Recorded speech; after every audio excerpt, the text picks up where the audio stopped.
Hello, good morning mga kanana! Eli, kayo dito, tara. Ito na naman tayo mga kananay on the day.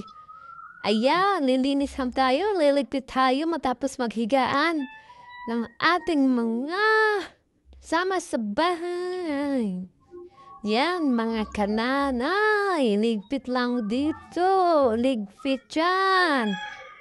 Ayan, dito, liligpit na talaga tayo. Kailangan natin gawin araw-araw. Yan. Kakamusta lang yung mga anak ko kasi kagigising lang. Diyan, mga kanay. Tayo po yung magwawalis. Ayan. Okay na. Dito. Ayan. Yung anak ko. Liligpit. At yan, inutusan ko na dyan mga anak ko maglinis. Kasi wala silang pasok.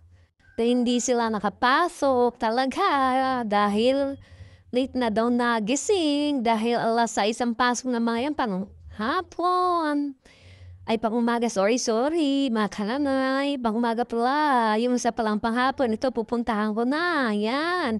Mamaya pa naman ang pasok niyan, kaya naglilinis din siya, yan. Tatawa siya kasi kinukunan ko daw siya, ayaw niyang kinukunan siya.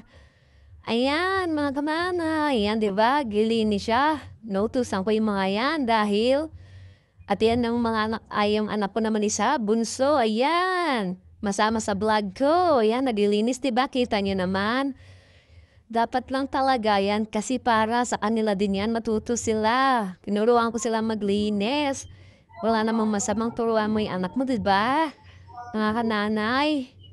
Ayan, dito tayo sa rooftop namin, mga kananay. Ayan. Kagabi, ulan. Ngayon, maaraw na, mga kananay. Ayan, oh. Dito tayo sa taas, sa rooftop po. Tignan mo. Ang ganda na naman ang araw.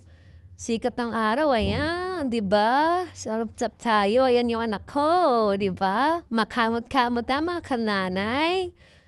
Dito na naman tayo, baba na tayo mga nanay. Di pa tapos magulis ang anak ko. At itong isang anak ko, nilinis niya yung harapan namin. Pinalagyan na ng sabon.